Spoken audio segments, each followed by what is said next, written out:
Bob Arum, shout out to old Bob Arum, is still out there talking about Pacquiao, Crawford, and he would like to do it in November. Nothing concrete. Gary, are you like me and you're just overhearing about Pacquiao, Crawford from Bob Arum because it's clearly bullshit and we're clearly just getting a Kell Brook fight? Do you think we're getting? At this point, I'd be okay with Kell Brook because the other options is going to be 154, and I don't want that. Oh, good point. Because little birdie out there has been telling us that it's Teixeira, and I don't want that. Fuck no, I'll be so mad. What happened to Teixeira versus Castano? That's a real like. What happened to that? That's the one I want to see. That's a relatively cheap fight too, yeah. And it's high action, it's fun. I don't know, Gary. It's weird because I keep wanting to say like clearly these promoters are working still together even in this time because we see Daniel Roman on a Showtime PBC card, but they let him go. Matchroom did. Is Abakadorov still with Top Rank with the Lipinets fight? See, these are things I just don't know. I'm not aware of managers and promotional affiliates with some of these guys, but you would think that would be like a Lipinets Abakadorov, like Castano Teixeira is that, where you can make this fight. It's two guys for their respective promoters that aren't A-list, even B-list draws for them. They can send them off to another network and it shouldn't be an issue.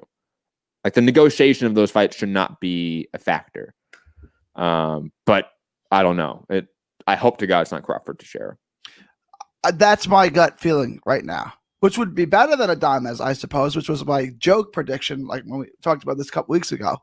But like at this point, because it's not going to be Pacquiao. Can we admit that? Like I would love it to be Pacquiao, but it's not going to be Pacquiao. Yeah. And I love Crawford. I've been the biggest Crawford, fanboy there was. I had him number one pound for pound until Canelo beat Kovalev, right? Like I'm a Crawford fan. If Crawford fights Teixeira, I want Teixeira to win. I'm going to root for Teixeira. That is, I just thought like Crawford's got to fight somebody. Like really, that was Gary Kittleson, not me. Okay, you're closer to Nebraska than I am, so man, you said that out loud. Look, I'll say this: how much do we blame Crawford for his situation or ESPN / Top Rank? I would put the lion's share of the blame on ESPN / Top Rank. But there's a big share that still goes, the remaining share still goes to Crawford because he doesn't promote himself, right? Like, it's still an individual sport. You can't sit there and Marshawn Lynch and be like, I'm only here because they make me be here. I'm only here because they make me be here. I'm only here because they make me be here, right? Go out there and promote yourself. Go on every single network, go on every single outlet, and call out Pacquiao, call out Spence, call out Thurman until one of them fights you.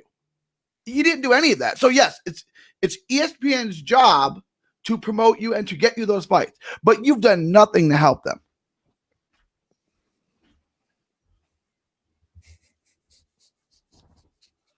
It's hard at this point for me to wrap my mind around the Crawford situation because Crawford has been in key situations to promote himself. He's been on the biggest podcast show ever, one of the biggest shows of all time in the Joe Rogan podcast. He was on Rogan? Yeah, I think he's been on it, if not once, twice. Okay. To be honest, he's been on it at least once. He's been on First Take a few times. Like he's been through the ESPN car wash before. He's been the number one draw for Top Rank for some time. I think his star power has hit a ceiling, and that's okay. I think it's now on ESPN Top Rank to understand where he sits comparative to, let's say, a Pacquiao or a Spence and negotiate accordingly. I think the issue is that they still think that Crawford can still maximize his earning potential more, and that's not really there. Like, he can't become a bigger draw than what he is right now. He's pulling in really great viewership on ESPN. Like the New York Yankees and the Nationals, when they had the first game back, pulled in 4 million viewers, I think, on average for ESPN. Crawford's done like 2 to 3 million. That's crazy. Yeah. Consistently on ESPN. So he's done great numbers. He's done great numbers on HBO too. So he's been a great commodity and draw for what Top Rank has really looked for. And I think what they've got from him, they've really got a lot from him from, honestly, his competition level. Let's be quite honest. Him pulling 2 or 3 million viewers on ESPN with his competition level is fucking insane. That's a sign that people do pay attention to Crawford more than what we, I think, often give him credit for. However, he is still not the level of draw that a Spence and Pacquiao is. And ESPN Top Rank act and posture as if they are. As if he is the A side. And that's where I think they run into issues with these negotiations, or air quotes negotiations, because I do highly doubt how much a Pacquiao and Crawford negotiation is even happening right now. I do think this is a little bit of just Bob Arum, puffing up smoke out people's asses. That's just what I think, right? But I do know from time and time again, we've had Crawford try to negotiate with the Danny Garcia and likes, and they fail time and time again in the negotiation room. That's because they're acting like he's the A side, and I don't know if that's truly the case. And even if it is the case with the Danny Garcias or the Sean Porters or guys of that nature, it's clear at this point that they don't have the leverage, even with the viewership that Crawford has. PBC does as a conglomerate.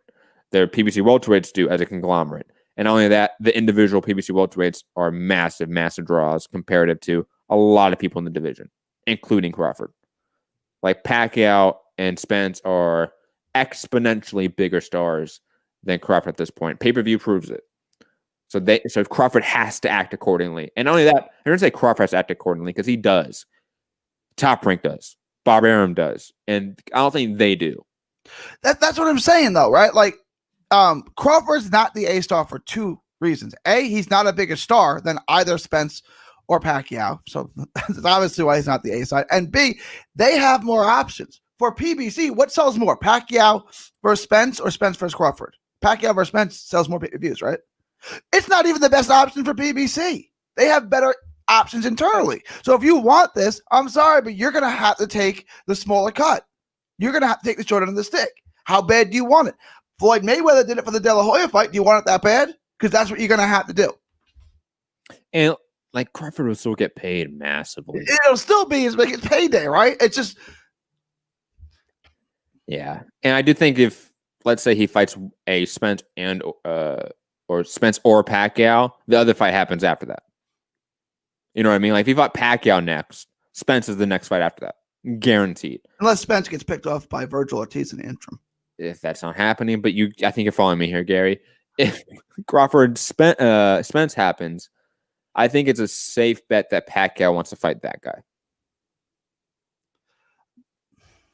What if Pacquiao, and I would pick Spence, but just hypothetically, if Pacquiao beats Spence, he retires, doesn't he? I got nothing else to prove. I'm done. Yeah, but I don't think he fights a Spence and or Crawford without them fighting each other. I think I probably. Because he beat one of the guys of the generation.